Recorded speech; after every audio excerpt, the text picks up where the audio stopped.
नमस्कार, मैं अलका सिंह प्रशिक्षण आईएएस के इस ऑनलाइन प्लेटफॉर्म पे आप सबका स्वागत करती हूँ।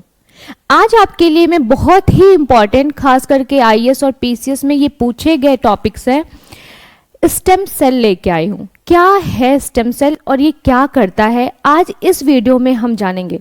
अगर हम बात करें कि स्टेम सेल है क्या, तो देखिए ये एक ऐसा सेल है जिसके अंदर इतनी कैपेबिलिटी होती है कि वो खुद को वापस से जनरेट कर सकता है, मीन्स कि रिन्यू कर सकता है। और साथ ही इस स्टेम सेल से आप कोई भी सेल डेवलप कर सकते हैं। इसकी इसी स्पेशलिटी की वजह से ये और सेल से डिफरेंट है, like somatic cell, germ cell. अब अगर हम बात करें कि ये करता क्या है, देखिए सोमैटिक सेल का कोई डेफिनेट काम नहीं है कि ये सिर्फ और सिर्फ पर्टिकुलर यही काम करेगा। इसके पास बहुत सारे काम हैं और इसीलिए ये अलग अलग कैटेगरी में भी डिवाइड है। ठीक है, अगर स्टेम सेल इतना खास क्यों है बात की जाए, तो स्टेम सेल के अंदर जो कैपेबिलिटी होती है किसी भी सेल या टिश्यू को रीग्रो कराने की, इसी कैपेबिलिटी की वजह से ये और सेल से अलग है। अगर हम बात करें कि स्टेम सेल की खोज सबसे पहले किसने की थी, या स्टेम सेल कैसे हमारे सामने आया, या ये किस तरह से सोमैटिक और जर्म सेल से अलग है, तो ये सब कुछ आज हम इस वीडियो में जानेंगे। आपको एक रोचक बात बताती हूं कि 2022 में वैज्ञानिकों ने एक सिंथेटिक एम्ब्रियो स्टेम सेल को डेवलप किया है। किसके अंदर? तो माउस के अंदर। फिर 2023 में उसी प्रोसेस को अपग्रेड करते हुए इन्होंने क्या किया कि ह्यूमंस में सिंथेटिक एम्ब्रियो स्टेम सेल को डेवलप किया है। वो प्रोसेस इसलिए इंपॉर्टेंट है क्योंकि आपके एग्जाम में इससे क्वेश्चन आ सकते हैं, तो ये टर्म यहाँ पे बताना आपको बहुत जरूरी था। अब हम बात करेंगे कि ऐसा क्या है या इसको किसने खोजा था, पहली बार स्टेम सेल कैसे उभर के आया था सामने। तो देखिए इस स्टेम सेल का जो मुख्य गुण होता है, उसकी जो मुख्य प्रॉपर्टी होती है, उसको अर्नेस्ट और मैकुलोच और जेम्स स्टिल ने बताया था। इसकी प्रॉपर्टी के बारे में सबसे पहले अर्नेस्ट मैकुलोच और जेम्स स्टिल ने बताया था। उसके बाद 1960 के दशक में टोरंटो विश्वविद्यालय तथा ओंटारियो कैंसर संस्थान में इसको डिफाइन किया गया था, इसको परिभाषित किया गया था। इन्होंने क्या किया था कि हेमोटोपोएटिक स्टेम सेल की खोज की थी, और किसके अंदर की थी, तो चूहे के अंदर की थी। अब ये कैसी स्टेम सेल है, तो ये आपकी हीमोग्लोबिन बनाने वाली, मीन्स कि रक्त बनाने वाली स्टेम सेल है। इसका काम होता है कि ये हीमोग्लोबिन का निर्माण करती है। लेकिन इस स्टेम सेल का अगर सबसे पहली बार खोज हुआ था तो किसमें हुआ था? चूहे में हुआ था। मीन्स कि चूहे के ब्लड सेल से ये पता चला था कि ये स्टेम सेल किस स्टेम सेल से डेवलप हुआ है।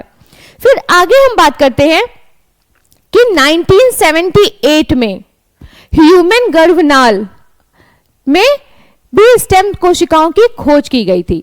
मीन्स कि उसके बाद चूहे के बाद फिर वैज्ञानिकों ने क्या किया कि जो अम्बिलिकल कॉर्ड होता है उसमें 1978 में स्टेम सेल को ढूंढा था।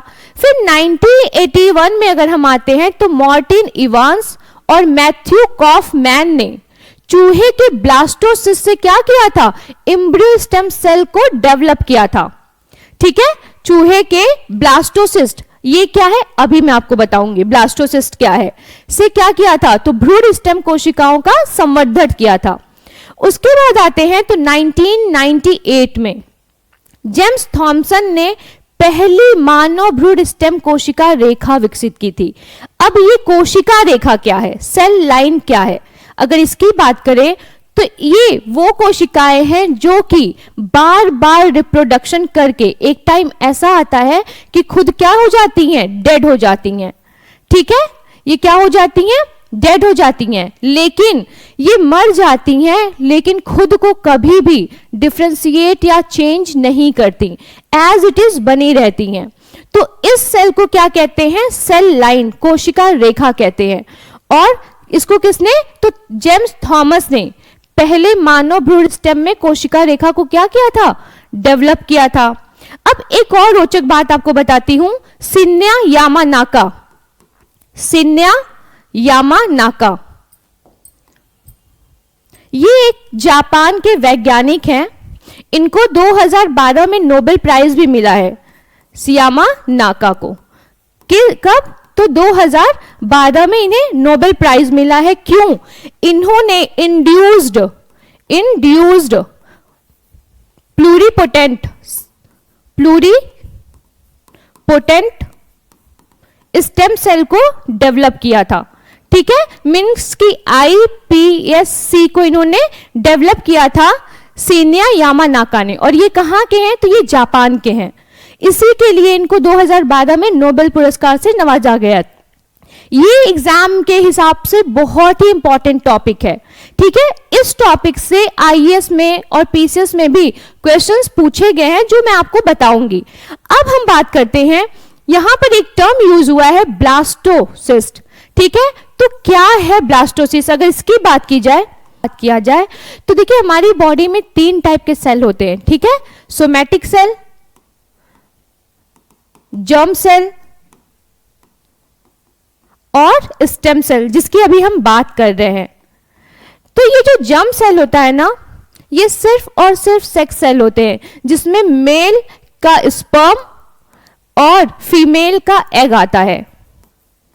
ठीक है, ये क्या होते हैं? ये पूरी बॉडी ऑर्गन में पाए जाते हैं, लेकिन ये नॉन रिप्रोडक्टिव होते हैं, ये रिप्रोडक्शन नहीं कर सकते। प्लस ये 2n फॉर्म में, मीन्स कि डिप्लॉयड फॉर्म में होते हैं। लेकिन जो जर्म सेल होते हैं वो क्या होते हैं? n फॉर्म में होते हैं, हैप्लॉयड। अब हैप्लॉयड और डिप्लॉयड क्या है? तो देखिए, जब क्रोमोसोम पेयर्ड होते हैं तो उसे डिप्लॉयड कहते हैं, और जब सिंगल होते हैं तो उसे हैप्लॉयड कहते हैं। जो जर्म सेल का स्पर्म होता है, इसमें सिर्फ सिंगल क्रोमोसोम होता है, इसमें भी और इसमें भी। जब ये दोनों फर्टिलाइज करते हैं तो 2n जाइगोट का फॉर्मेशन करते हैं। ठीक है, किसका फॉर्मेशन करते हैं? तो 2n जाइगोट, मीन्स कि ये जाइगोट क्या होता है? डिप्लॉयड फॉर्म में हो जाता है। ये जाइगोट डिवाइड होता है, सेल डिवीजन करता है, और सेल डिवीजन के बाद ये क्या बनाता है? ये बनाता है आपका मॉड्यूला, बनाता है मॉड्यूला। ठीक है, ये मॉड्यूला, इसमें नंबर ऑफ सेल्स कितने होते हैं? 16। ठीक है, ये मॉड्यूला वापस से डिवाइड करता है और बनाता है ब्लास्टोसिस्ट। क्या बनाता है ये? ब्लास्टोसिस्ट। अब इस ब्लास्टोसिस्ट के ये जो किनारे का लेयर होता है, ये क्या करता है? प्लेसेंटा में जाके एम्बेड हो जाता है, और ये जो बीच का पार्ट होता है, ये बनाता है आपका एम्ब्रियो। ये एम्ब्रियो का फॉर्मेशन करता है। अब देखिए, कुछ लोग कंफ्यूज रहते हैं कि एम्ब्रियो और फीटस में क्या डिफरेंस है। तो आप ये पिक्चर देख रहे हो ना, इस पिक्चर में 8 वीक तक ये पूरा स्ट्रक्चर जो होता है वो कहलाता है एम्ब्रियो। आफ्टर 8 वीक इसको हम कहते हैं फीटस, मींस कि 9th वीक से हम इसको क्या कहना शुरू करते हैं? फीटस। इसके जो बॉडी ऑर्गन्स है वो आप देख रहे हो ना, डिफ्रेंशिएट होने लगे हैं, आपको हाथ पैर दिखना शुरू हो गया है। ठीक, तो ये पूरा प्रोसेस होता है आपका एक बेबी, एक चाइल्ड के बनने का। अब यहां पर स्टेम सेल का क्या रोल है, इस पर बात करते हैं। तो स्टेम सेल का क्या यूज है आपके एम्ब्रियो या आपके बर्थ में? स्टेम सेल किस प्रकार से आपकी बॉडी को रेगुलेट करता है, या इसका क्या फंक्शन है, इसके टाइप क्या है, यहाँ पे हम बात करते हैं। तो स्टेम सेल क्लासिफिकेशन अगर किया जाता है तो इसे 3 कैटेगरी में डिवाइड किया जाता है। First embryonic stem cell, second fetal stem cell, and third adult stem cell. अगर एम्ब्रियोनिक स्टेम सेल की बात की जाए तो इसमें आपका टोटिपोटेंट और प्लूरिपोटेंट आता है। अगर फीटल सेल की बात की जाए तो इसमें आपका आता है प्लूरिपोटेंट एंड मल्टीपोटेंट। फिर उसके बाद अगर हम एडल्ट स्टेम सेल की बात करते हैं तो ये 4 टाइप का होता है, प्लूरिपोटेंट, मल्टीपोटेंट, ओलिगोपोटेंट और यूनिपोटेंट। अब ये है क्या, तो इसके बारे में हम बात कर लेते हैं। जब एम्ब्रियोनिक स्टेज, मैंने आपको अभी बताया था कि जाइगोट बनता है, फिर उससे क्या होता है कि ब्लास्टोसिस्ट बनता है, और फिर उससे एम्ब्रियो का फॉर्मेशन होता है। तो एम्ब्रियोनिक स्टेज में जो सेल होती है ये जाइगोट, इसे जाइगोट पोटेंट भी कहते हैं। अब ये पोटेंट बार बार हम लोग क्यों कर रहे हैं? तो पोटेंट क्यों है? पोटेंट का मतलब क्या है? पोटेंट का मतलब है कैपेबिलिटी, कि किसी सेल के पास कितना पोटेंशियल है खुद को जनरेट करने का, या उसके पास कितनी कैपेबिलिटी है, अगर इसलिए हम इसके साथ पोटेंट यूज कर रहे हैं। तो टोटिपोटेंट क्या है? इसे हम जाइगोट पोटेंट भी कहते हैं। क्या कहते हैं? जाइगोट पोटेंट भी कहते हैं, और इसे वर्सेटाइल भी कहते हैं। क्यों? क्योंकि इस सिंगल स्टेम सेल के पास इतनी कैपेबिलिटी होती है कि ये किसी भी सेल में खुद को चेंज कर सकता है, इनफैक्ट कि खुद को नवनिर्माणित रिन्यूअल भी कर लेता है। इसीलिए ये बहुत ही ज़्यादा वर्सेटाइल नेचर का होता है। इसके एक सिंगल सेल के अंदर इतनी कैपेबिलिटी होती है कि ये किसी भी टिश्यू को ग्रो करा सकता है। इनफैक्ट यही टोटिपोटेंट आगे चल के प्लूरिपोटेंट में कन्वर्ट होता है, मल्टीपोटेंट, ओलिगोपोटेंट और यूनिपोटेंट का फॉर्मेशन करता है। तो इसका मतलब कि ये टोटिपोटेंट क्यों इंपॉर्टेंट है? क्योंकि ये एक सिंगल सेल किसी भी बॉडी पार्ट को, इनफैक्ट की पूरी बॉडी को जनरेट करने में कैपेबल होती है। इसीलिए ये बहुत ज़्यादा इंपॉर्टेंट है और इसे वर्सेटाइल भी कहते हैं। फिर अब हम बात करेंगे प्लूरिपोटेंट सेल की। तो प्लूरिपोटेंट क्या है?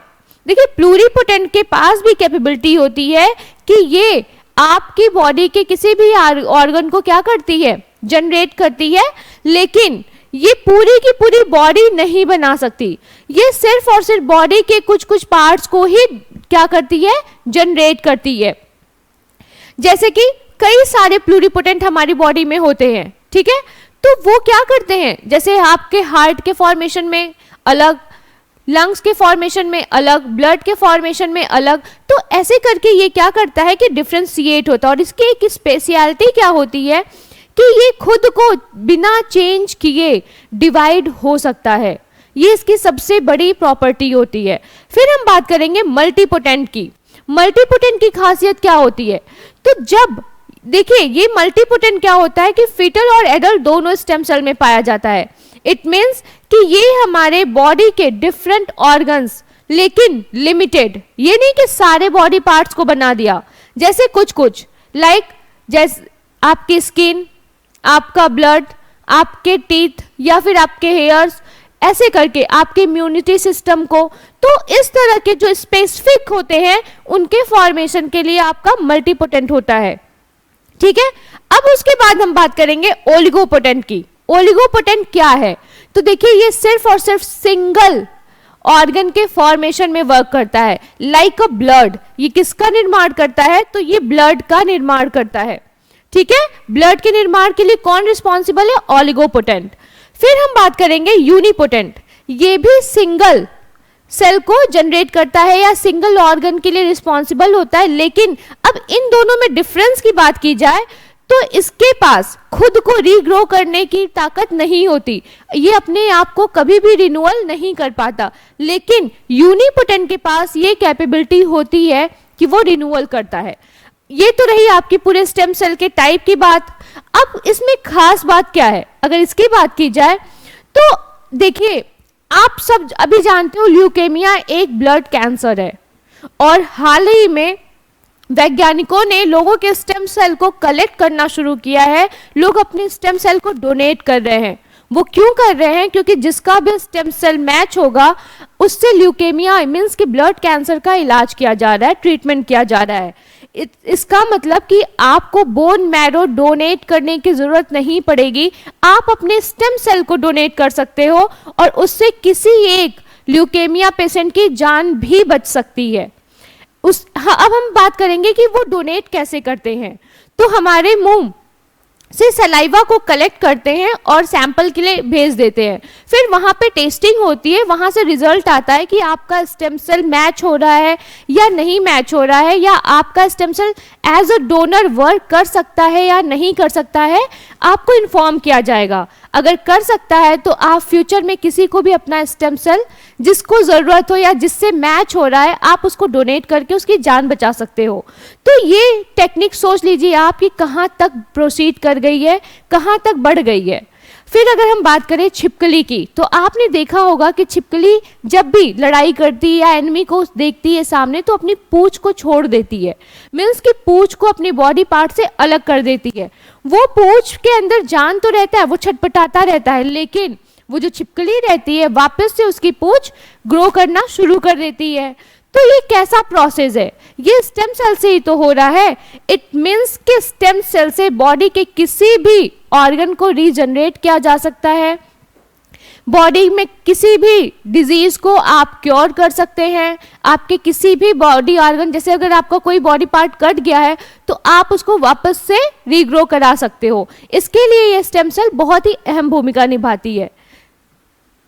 तो चलिए अब देखते हैं हम आगे। अब आप ये देख रहे हो ना, ये सारे स्टेजेस टोटिपोटेंट, प्लूरिपोटेंट, मल्टीपोटेंट और यूनिपोटेंट के हैं। ठीक, अब हम बात कर रहे हैं कि क्या सिर्फ मैंने बात की थी आपसे मल्टीपोटेंट की, तो मल्टीपोटेंट की आप स्पेशलिटी देख रहे हो ना कि ये डिफरेंट टाइप के क्या कर रहा है, सेल को जनरेट कर रहा है, जैसे कि muscle cell, fat cell, bone cell, blood cell, या फिर nervous cell, epithelial cell, immune cell, sex cell. Means कि जितने भी ये सेल्स हैं ये किससे डेवलप्ड हुए हैं, तो ये मल्टीपोटेंट सेल से डेवलप्ड हुए हैं। अगर हम फिर बात करें कि ये इतना इंपॉर्टेंट क्यों है टॉपिक, तो आप देख रहे हो कि इससे प्रीवियस ईयर आईएएस में पूछे गए ये क्वेश्चंस जो मैं लेके आई हूं आपके सामने, पूछ रहा है कि with reference to the latest development in stem cell research consider the following statements. ठीक है, आपको जो रेफरेंस दिया हुआ है इसमें से कंसीडर करना है कि क्या सही है। The only source of human stem cells are the embryos at blastocyst stage। यहाँ पे कह रहा है कि जो ह्यूमन स्टेम सेल का जो ओनली सोर्स है वो क्या है, एम्ब्रियोज एट ब्लास्टोसिस्ट। मीन्स कि ब्लास्टोसिस्ट स्टेज में ही है सिर्फ पॉसिबल।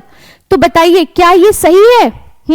सिर्फ एम्ब्रियो स्टेज में तो नहीं, ये बिल्कुल भी गलत है। अभी मैंने आपको बताया कि टोटिपोटेंट के 3 फॉर्म होते हैं, एक एम्ब्रियोनिक, एक फीटल और एक एडल्ट स्टेज। और टोटिपोटेंट सेल भी डिफरेंट टाइप के होते हैं। इसका मतलब कि अगर ये ऑप्शन गलत है तो आप यहां पे आओ, देखो नंबर 1 किस में है, इसमें। इसका मतलब कि ये तीनों ऑप्शन आपके क्या होते हैं, गलत होते हैं। अब बचता है आपका लास्ट 3 and 4। तो चलिए 3 and 4 को देखते हैं। The stem cells can regenerate themselves in vitro virtually forever। Means कि जो स्टेम सेल्स होते हैं उनको वो खुद से ही रीजनरेट हो सकते हैं। तो ये बिल्कुल करेक्ट है, ये बिल्कुल खुद से रीजनरेट हो सकते हैं। फिर 4th ऑप्शन है कि Indian research centers also created a few cell lines which can be developed into many type of tissues। देखिए यहाँ पे बात हुई है ना सेल लाइन की, इसीलिए मैंने आपसे सेल लाइन का डिस्कशन किया था कि सेल लाइन क्या है आपको पता होना चाहिए। Okay, which can be developed into many type of tissue। Means कि जो इंडियन रिसर्चर ने क्रिएट किया है कि कुछ जो सेल लाइनें, कोशिका रेखाएं हैं वो डेवलप हो सकती है मेनी टाइप के टिश्यूज में। तो ये बिल्कुल सही बात है, ये हो सकता है, इसीलिए तो स्टेम सेल पे इतना ज्यादा रिसर्च हो रहा है। इसका मतलब कि ये ऑप्शन डी करेक्ट होगा। ठीक है, चलिए आइए, ये रहा आपका हिंदी में, उसी को हिंदी में किया गया है तो आप इसको देख सकते हो। ठीक है, अब हम देखते हैं अपना अगला question. Consider the following statements। Genetic changes can be introduced in the cells that produce egg or sperm of a prospective parent। तो बताइए ये सही है ना? बिल्कुल सही है। जेनेटिक चेंजेस, जाहिर सी बात है कि जो प्रोस्पेक्टिव एग और स्पर्म होते हैं उनमें जेनेटिक चेंजेस किए जा सकते हैं, ये बिल्कुल करेक्ट बात है। फिर सेकंड आता है, a person's genome can be edited before birth at the early embryonic stage. तो आपको भी पता है कि जो स्टेम सेल की बात मैंने भी आपको बताई, तो ये बिल्कुल सही बात है कि जो एम्ब्रियोनिक स्टेज होता है उसमें जीनोम में चेंजेस किए जा सकते हैं। ठीक है, बच्चे के बर्थ के पहले। फिर थर्ड ऑप्शन आता है, human induced pluripotent stem cell can be injected into the embryo of a pig. Means कि जो प्लूरिपोटेंट स्टेम सेल है उसको पिग के एम्ब्रियो में इम्बेड किया जा सकता है, तो ऑब्वियसली किया जा सकता है। इसी टेक्निक को तो डेवलप करने के लिए स्टेम सेल पे इतनी रिसर्च हो रही है कि आप किसी भी एम्ब्रियो को बिना फर्टिलाइजेशन के भी बेबी को कैसे बॉर्न कर सकते हो, या एम्ब्रियो का फॉर्मेशन कैसे कर सकते हो, या ब्लास्टोसिस्ट को कैसे बना सकते हो, ये सब कुछ स्टेम सेल करता है। तो इसका मतलब कि ये तीनों ही जो ऑप्शंस है वो करेक्ट हैं। तो इस क्वेश्चन का राइट आंसर क्या हो गया? Option D, 1, 2 and 3। ये रहा आपका पूरा का पूरा स्टेम सेल। लेकिन मैंने अभी आपसे बीच में बात की थी कि स्टेम सेल में जो हमारी बॉडी में सेल होते हैं, ठीक है, जैसे सोमैटिक सेल और स्टेम सेल और जर्म सेल, तो मैंने ये तो बता दिया कि जर्म सेल क्या है। सिर्फ और सिर्फ हमारे सेक्स ऑर्गन जैसे कि मेल के स्पर्म और फीमेल के एग को हम लोग जर्म सेल कहते हैं, जिसके अंदर कैपेबिलिटी होती है रिप्रोडक्शन की। फिर हम बात करते हैं सोमैटिक सेल की। तो मैंने बताया ना आपको कि इसके अंदर रिप्रोडक्शन कैपेबिलिटी नहीं होती, ये डायरेक्टली रिप्रोडक्शन में इन्वॉल्व नहीं होता, लेकिन ये बॉडी के हर ऑर्गन में पाया जाता है। लेकिन इसकी खासियत क्या होती है कि इसका एक डेफिनेट लाइफ स्पैन होता है। मींस कि ये एक टाइम के बाद क्या होती है? डेड हो जाती है, जिसको हेफ्लिक लिमिट में मैंने एक वीडियो में आपको समझाया हुआ है। तो ये सोमैटिक सेल क्या होती हैं? एक टाइम के बाद डेड हो जाती हैं। लेकिन ये जो स्टेम सेल होती हैं, ये किसी भी रिप्रोडक्शन में डायरेक्टली तो इन्वॉल्व नहीं होती, लेकिन इनका लाइफ स्पैन नहीं होता, ये डेड नहीं होती हैं, ठीक है। प्लस इनकी खासियत होती है कि ये खुद को रीग्रो कर सकती हैं।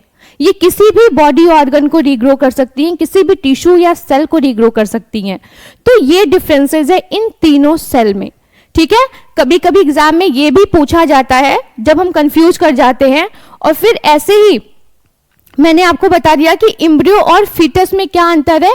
तो एम्ब्रियो और फीटस का डिफरेंस भी बता दिया कि जो एम्ब्रियो होता है वो स्टार्टिंग के मींस कि ब्लास्टोसिस्ट के बनने से लेके 8वें वीक तक का जो एरिया, मतलब जो ड्यूरेशन होता है, उसको हम कहते हैं एम्ब्रियोनिक स्टेज, और उसके बाद के जो स्टेज को कहते हैं, बर्थ तक के स्टेज को हम कहते हैं फीटस स्टेज। तो ये रहा आज का टॉपिक। आई होप आपको बहुत अच्छे से समझ में आया होगा। आप जो भी आपको डाउट्स या क्वेरीज होंगी वो आप कमेंट सेक्शन में लिख के बता सकते हो या पूछ सकते हो। ऐसे ही और भी टॉपिक्स मैं आपके लिए लेके आऊंगी जो आपके एग्जाम के लिए इंपॉर्टेंट हो। तो थैंक यू सो मच।